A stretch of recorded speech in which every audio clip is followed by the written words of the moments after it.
Hello teachers, நம்ம இன்றைக்கி என்ன பார்க்க போகிறோம்னா 10th தமிழ். இப்போ நமக்கு எல்லாமே வந்து 10th தமிழ் தான் எலிஜிபிலிட்டியாக கொடுக்குறாங்க எல்லா எக்ஸாமுக்குமே. அதனால் நம்ம இப்போ வந்து 10th தமிழ் பார்க்கலாம். இதில் வந்து நான் வந்து நியூ புக் எடுத்திருக்கேன். நியூ புக்கில் வந்து நமக்கு வந்து மொத்தம் 7 இயல் இருக்குது.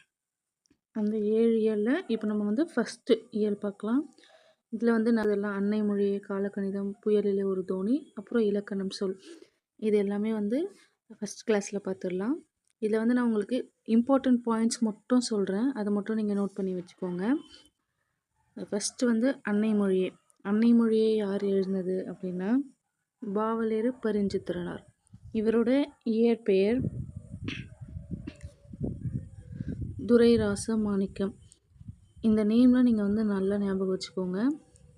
இவர் வந்து பாவலேறு அப்படின்னு சிறப்பு பெயரால் நம்ம வந்து சொல்கிறோம். அதே மாதிரி துரை ராசமாணிக்கம் அப்படின்றது அவரோட இயற்பெயர்.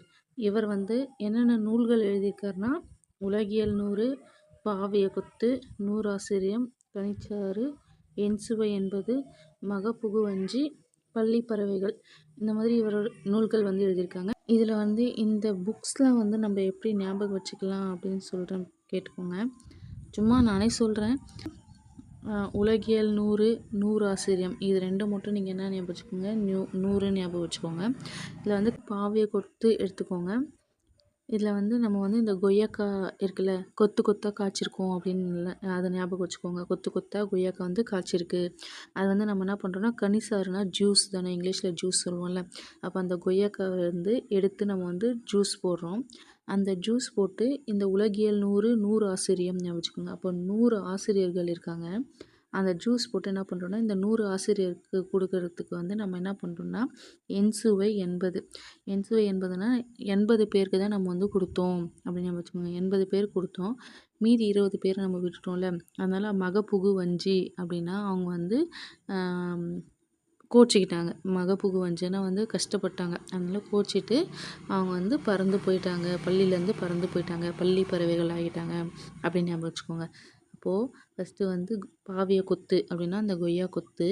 செகண்ட் வந்து கனிச்சாறு, ஜூஸ் போடுறோம். அப்போ இந்த 100 பேருக்கு 100 ஆசிரியமும் உலகியல் 100 வந்துடும். அதில் வந்து நம்ம 80 பேருக்கு தான் கொடுக்குறோம், என்சுவை 80. மீதி 20 பேர் வந்து மகப்புகு வஞ்சி கோச்சிட்டு அவங்க வந்து ஸ்கூல்லேருந்து போயிடுறாங்க, பள்ளி பறவைகள் அப்படின்னு ஞாபகம் வச்சுக்கோங்க. அந்த மாதிரி சொல்லணும்னு நமக்கு வந்து மறக்காதில்ல. அதனால் நான் இது சும்மா இந்த மாதிரி நானே நினச்சிருக்கேன். நீங்களும் வந்து உங்களுக்கு எப்படி தோணுதோ அந்த மாதிரி நினச்சிட்டிங்கன்னா அந்த புக்ஸ் நம்ம வந்து ஈஸியாக ஞாபகம் வச்சுக்கலாம். நம்மளுக்கு வந்து எந்த பாடப்பகுதி கொடுத்துருக்காங்கன்னா கனிசாறு தொகுதி 1லேருந்து நமக்கு வந்து கொடுத்துருக்காங்க. இதில் வந்து 2 டாப்பிக்கில் கொடுத்துருக்காங்க. ஒன்று வந்து தமிழ்த்தாய் வாழ்த்தும், இன்னொன்று வந்து முந்துற்றும் யாண்டும் அப்படின்னு சொல்லி 2 பாட்டு நமக்கு கொடுத்துருக்காங்க. அதே மாதிரி இவர் வந்து எந்தெந்த இதழில் வந்து ஒர்க் பண்ணார் அப்படின்னா தென்மொழி, தமிழ்ச்சிட்டு, அந்த மாதிரி 2 இதழில் வந்து அவர் வந்து தமிழ் உணர்வை வந்து நம்ம உலகத்துக்கு வந்து பரப்பியிருக்காரு. நெக்ஸ்ட் வந்து இந்த கொஷின் கண்டிப்பாக கேட்கலாம். திருக்குறள் மெய்ப்பொருள் உரை தமிழுக்கு கருவூலமாய் அமைந்துள்ளது அப்படின்னு இந்த பாயிண்ட் வந்து ரொம்ப இம்பார்ட்டன்ட். நெக்ஸ்ட்டு இவரோட நூல்களில் வந்து நாட்டுடைமையாக்கப்பட்டுள்ளது. இந்த நூல்வெளி மட்டும் நம்ம எல்லாமே படித்தாகணும். நெக்ஸ்ட்டு வந்து இந்த பாட்டும் நீங்கள் வந்து படிச்சிங்கன்னா தான் அவங்க வந்து ஒரு லைன் கேட்டு இது வந்து யார் எழுதுனாங்க, இதுலேருந்து என்ன சொல்கிறாங்க அப்படின்னு சொல்லி நம்ம வந்து பார்க்க முடியும். ஃபஸ்ட்டு வந்து இதில் நான் இம்பார்ட்டண்ட் பாயிண்ட் மட்டும் இப்போ உங்களுக்கு சொல்கிறேன். இருந்தாலும் நீங்கள் ஒரு தடவை வந்து இந்த பாயிண்டில் என்ன சொல்கிறாங்க அப்படின்னு சொல்லி நீங்கள் வந்து இந்த பாட்டு வந்து படித்து வச்சுக்கோங்க. ஃபஸ்ட்டு தென்னன் மகளே, இதில் வந்து என்ன சொல்கிறாங்க அப்படின்னா தென்னன் மகளே வந்து பாண்டியனை பற்றி சொல்கிறாங்க. நெக்ஸ்ட்டு வந்து திருக்குறள் பாப்பத்தே அப்படின்னா 10 பாட்டு, எண் தொகைனா 8 தொகை, நற்கணக்கைனா 14 கீழ்கணக்கு நூல்களை பற்றி சொல்கிறாங்க. அதே மாதிரி சிலப்பதிகாரம், மணிமேகலை, இதெல்லாம் பற்றி ஃபஸ்ட்டு அந்த தமிழ்த்தாய் வாழ்த்தில் ஃபஸ்ட்டு சொல்லியிருக்காங்க. நெக்ஸ்ட்டு வந்து இதில் வந்து பாண்டியன் மன்னனின் மகளே அப்படின்னு சொல்லுவாங்க. அதுக்கப்புறம் திருக்குறள் வந்து சொல்கிறாங்க 10 பாட்டு, 8 தொகை, 14 கீழ்கணக்கு நூல்கள், சிலப்பதிகாரம், மணிமேகலை, இதெல்லாமே சொல்லிட்டு பிறகு தான் அதுக்கடுத்த இது வந்து தமிழ்த்தாய் வாழ்த்தில் சொல்கிறாங்க. அடுத்த பேராகிராஃபில் வந்து அந்த தமிழை பற்றி சொல்லுவாங்க. அதனால் இதெல்லாம் வந்து கொஞ்சம் இம்பார்ட்டன்ட். இந்த பாயிண்ட் மட்டும் எதை பற்றிலாம் சொல்கிறாங்க அப்படின்னு சொல்லி பார்த்துக்கிறது நமக்கு வந்து இம்பார்ட்டன்ட். ஃபஸ்ட் லெசனில் இது அவ்வளோதான், வேறு எதுவும் இல்லை. நெக்ஸ்ட் வந்து இந்த 8 தொகை சொல்கிறாங்க. 8 தொகை வந்து இது கொஞ்சம் நல்லா படித்து வச்சுக்கோங்க. நற்றிணை நல்ல குறுந்தொகை ஐங்குறு நூறு ஒத்த பதிற்று 10 ஓங்கு பரிபாடல் கற்றறிந்தார் ஏத்தும் கலியோடு அகம் புறம் என்று இத்தரித்த 8 தொகை. இதில் வந்து அவங்க வந்து அடைமொழி கேட்கலாம்.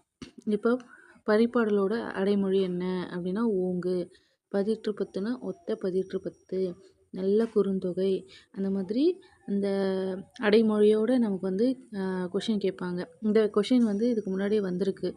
ஓங்கு பரிபாடல் அதாவது பரிபாடலுக்கு அடைமொழி என்ன அப்படின்னு சொல்லி இந்த கொஷின் வந்து கேட்டிருக்காங்க. அதனால இந்த 8 தொகை நூல்கள் வந்து படித்து வச்சுக்கோங்க.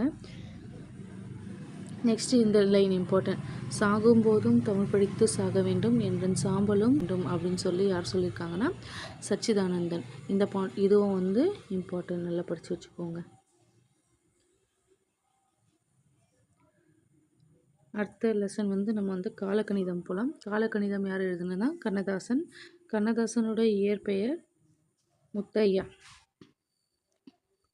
இந்த பாட்டு காலக்கணிதம் வந்து நமக்கு எங்கேருந்து கொடுத்துருக்காங்கன்னா கண்ணதாசன் கவிதைகள் அதில் வந்து நமக்கு வந்து கொடுத்துருக்காங்க. இவர் வந்து சிவகங்கை மாவட்டம் சிறுகூடல்பட்டியில் பிறந்திருக்கார். இவரோட பெற்றோர் வந்து சாத்தப்பன், விசாலாட்சி. இவர் வந்து ஃபஸ்ட்டு பாடல் எழுதியது வந்து எந்த ஆண்டுனா 1949 கலங்காதிரு மனமே. இந்த பாட்டு தான் வந்து ஃபஸ்ட்டு அவர் வந்து எழுதியிருக்காரு. திரையுலகத்திலே வந்து அந்த அறிமுகமாயிருக்கார் 1949 தான். நெக்ஸ்ட்டு வந்து இவர் வந்து சேரமான் காதலி, அந்த லைன் தெரியல, சேரமான் காதலி, அதுக்கு தான் வந்து சாகித்ய அகாடமி விருது வந்து அவர் வந்து வாங்கியிருக்காரு. அதே மாதிரி இவர் வந்து தமிழ்நாடு அரசின் அரசவை கவிஞராகவும் இருந்திருக்காரு. இதில் வந்து நூல்வெளி மட்டும் எப்போவுமே கொஞ்சம் நல்லா பார்த்துக்கோங்க. நூல்வெளி தான் நமக்கு இம்பார்ட்டன்ட். நெக்ஸ்ட்டு வந்து இந்த பாட்டும் நீங்கள் வந்து என்ன பண்ணணுன்னா படித்து வச்சுக்கணும். இந்த பாட்லேயும் வந்து நமக்கு வந்து கொஷின் கேட்க சான்ஸ் இருக்குது. இந்த பாட்டை ஒரு லைன் கொடுத்துட்டு இகழ்ந்தால் என் மனம் இறந்து விடாது, புகழ்ந்தால் என் உடல் புல்லரிக்காது, இந்த மாதிரி வந்து லைனு கொடுத்துட்டு இது வந்து யார் எழுதுனது அப்படின்னு கேட்பாங்க. அதனால் இந்த லைனும் வந்து நம்ம வந்து எல்லாமே படிச்சுக்கணும். நெக்ஸ்ட்டு வந்து கவி சக்கரவர்த்தியும் கவியரசும். கவி சக்கரவர்த்தினா வந்து கம்பன், கவி அரசுனா கண்ணதாசன். இதுலேயும் வந்து அவங்க எழுதியிருக்க பாடலை கேட்டு இது யார் எழுதுனது, இந்த பாடலை கேட்டு இது வந்து யார் எழுதுனது அப்படின்னு சொல்லி கேட்பாங்க. அதனால் இந்த பாயிண்ட்டும் வந்து நம்ம என்ன பண்ணோன்னா கொஞ்சம் நல்லா படித்து வச்சுக்கணும்.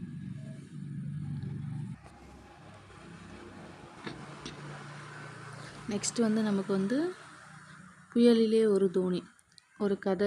இது வந்து யார் எழுதுனதுன்னா பா. சிங்காரம். ஃபஸ்ட்டு அவரை பற்றி நம்ம தெரிஞ்சுக்கலாம். இவர் வந்து சிவகங்கை மாவட்டம் சிங்கம்புணரியை சேர்ந்தவர். இவர் வந்து இந்தோனேஷியாவுக்கு வந்து வேலைக்காக போயிருப்பார். திரும்ப இந்தியா வந்துட்ட பிறகு தினத்தந்தி நாளிதழில் வந்து ஒர்க் பண்ணியிருக்காரு. அந்த காலத்துலேயே அவர் வந்து என்ன பண்ணியிருக்காருன்னா 7.5 லட்சம் சேமித்து வச்சு அது வந்து மாணவர்களின் கல்வி வளர்ச்சிக்காக வந்து கொடுத்துருப்பார். அப்புறம் இந்த புயலிலே ஒரு தோணி வந்து எதுலேருந்து எடுத்ததுன்னா கடற்கூத்து அப்படின்ற ஒரு அத்தியாயத்தில் வந்து நமக்கு வந்து சின்ன ஷார்ட் பகுதியை நமக்கு வந்து கொடுத்துருப்பாங்க. நெக்ஸ்ட்டு வந்து இது வந்து எதை பற்றி சொல்கிறாங்க அப்படின்னா புலம்பெயர்ந்த தமிழர்கள் பற்றி முதல் புதினம். இதுதான் வந்து புயலிலே ஒரு தோணி அப்படின்னு சொல்கிறாரு. இதில் வந்து என்னென்னா இந்தோனேஷியாவில் இருக்கும்போது ஒரு கற்பனை கதையாக அந்த இடத்துல அவர் வந்து வேலைக்காக போனார்ல, அந்த இடத்துல நடந்த நிகழ்வை வந்து அவர் வந்து ஒரு கற்பனை கதையாக நமக்கு வந்து இந்த இடத்துல வந்து கொடுத்துருக்காங்க. இதில் வந்து என்ன சொல்லியிருப்பாங்கன்னா பாண்டியன் அப்படின்னு சொல்லி ஒரு கேரக்டர் வந்து இதில் வரும். இதில் வந்து என்னென்னா அவங்க வந்து கடல் தாண்டி போகும்போது அந்த இடத்துல வந்து அந்த கடலில் வந்து எப்படி புயல் பயங்கரமாக புயல் அடிச்சுதான் நிறைய கற்பனை கதையோடு அவர் வந்து சேர்த்து சொல்லியிருப்பார். அந்த பிளேஸில் அந்த நைட் டைமில் அவ்வளோ புயல், அதே மாதிரி நிறைய கற்பனையில் வந்து நிறைய உருவங்கள் அந்த மாதிரிலாம் வந்து அவர் வந்து சொல்லி இந்த கதையை வந்து கொண்டு போயிருப்பார். அதே மாதிரி இதில் வந்து சில வேர்ட்ஸ்லாம் கொடுத்துருப்பாங்க. கப்பித்தான் அப்படின்னா தலைமை மாலுமி, அதாவது கேப்டன். நெக்ஸ்ட் வந்து தொங்கான் அப்படின்னா வந்து கப்பல். நெக்ஸ்ட் வந்து அங்கே வந்து மீன்கள் பற்றி சொல்லியிருப்பாங்க. பறவை மீன் அப்படின்னா பறக்கும் மீன், அவுளியா மீன்னா வந்து கடற்பசு. நெக்ஸ்ட் வந்து பவ்வம்னா கடலாம். இந்த மாதிரி அந்த மீனிங்லாம் வந்து நம்ம வந்து படித்து வச்சுக்கணும். ஆவுளியா மீன்கள் அதை பற்றிலாம் சொல்லியிருப்பாங்க. அப்புறம் பறவை பிலவான்றது வந்து இந்தோனேஷியாவில் இருக்கிற ஒரு இடம். அந்த இடத்துல தான் வந்து கடைசி அவங்க வந்து அங்கே போய் சேருவாங்க. இலக்கணமில் வந்து சொல் கொடுத்துருக்காங்க. அப்போ சொல்ல வந்து என்ன சொல்கிறாங்கன்னா வந்து ஓர் எழுத்து ஒரு மொழி இருக்கும். அது வந்து நம்ம வந்து பார்த்துப்போம் ஆல்ரெடி. ஓர் எழுத்து ஒரு மொழி, ஒரே ஒரு எழுத்து வந்து அது வந்து நிறைய மீனிங் கொடுக்குற மாதிரி நமக்கு வந்து வந்திருக்கும். இப்போ சொல்ல வந்து என்னென்னா 3 வகையாக பிரிக்கிறாங்க. ஒன்று தனிமொழி, தொடர்மொழி, பொதுமொழி, அந்த மாதிரி 3 வகையாக பிரிக்கிறாங்க. அதுக்கு முன்னாடி நம்ம என்ன பார்க்கணுன்னா இம்பார்ட்டண்ட் வந்து இந்த பாயிண்ட் தான். இலக்கணம்ல எப்படி கேட்பாங்க, இரு திணைகளையும் 5 பால்களை குறிக்கும். அது வந்து என்ன அப்படின்னு சொல்லி நமக்கு வந்து டேஷ் போட்டு ஆப்ஷன் கொடுத்துருவாங்க. அதே மாதிரி மூவிடங்களிலும் வரும், உலக வழக்கிலும் செய்யுள் வழக்கிலும் வரும், நெக்ஸ்ட் வெளிப்படையாகவும் குறிப்பாகவும் விளங்கும் அப்படின்னு சொல்லி நம்ம இந்த பாயிண்ட்லாம் வந்து ஞாபகம் வச்சுக்கணும். இப்போ சொல்லுன்னா நமக்கு வந்து இந்த பாயிண்ட், இந்த 1 2 3 4 பாயிண்ட்டும் வந்து நமக்கு வந்து சொல்லுன்னு சொன்னாலே இந்த 4 பாயிண்ட் நமக்கு ஞாபகம் வந்துடணும். நெக்ஸ்ட் வந்து சொல்ல வந்து 3 டைப் இருக்குது. தனிமொழி, தொடர்மொழி, பொதுமொழி. அப்போது நமக்கு வந்து ஃபஸ்ட்டு வந்து தனிமொழி அப்படின்னா அது வந்து தனியாக ஒரு கண் அப்படின்னு சொன்னாலே நமக்கு வந்து அதுக்கு வந்து மீனிங் தெரிஞ்சிடும். அதே மாதிரி பிடினா யானை அப்படின்னு தெரியும். அதே மாதிரி கண்ணன் படித்தான் அப்படின்னு சொல்லி அதுவும் வந்து ஒரே ஒரு தனி மொழியாக தான் இருக்குது. தனித்து நின்று அது வந்து நமக்கு வந்து பொருள் தரும். இப்போ நம்ம இதுலேயே வந்து 2 டைப் இருக்குது. ஒன்று வந்து பகாப்பதம், ஒன்று வந்து பகுப்பதம். பகாப்பதம்னா பிரித்தால் பொருள் தராது, பகுப்பதம்னா பிரித்தால் பொருள் தரும். அதாவது அது வந்து நம்ம வந்து பிரிக்க முடியும். பகாப்பதம் வந்து நம்மளால் பிரிக்க முடியாது. நெக்ஸ்ட்டு வந்து தொடர்மொழினா 2 அல்லது மேற்பட்ட மொழிகள் வந்து தொடர்ந்து வருவது தான் வந்து தொடர்மொழி. இப்போது கண்ணன் வந்தான், மலர் வீட்டுக்கு சென்றாள், அந்த மாதிரி தொடர்ந்து வர்றது அது வந்து என்னென்னா தொடர்மொழி. நெக்ஸ்ட் வந்து பொதுமொழி.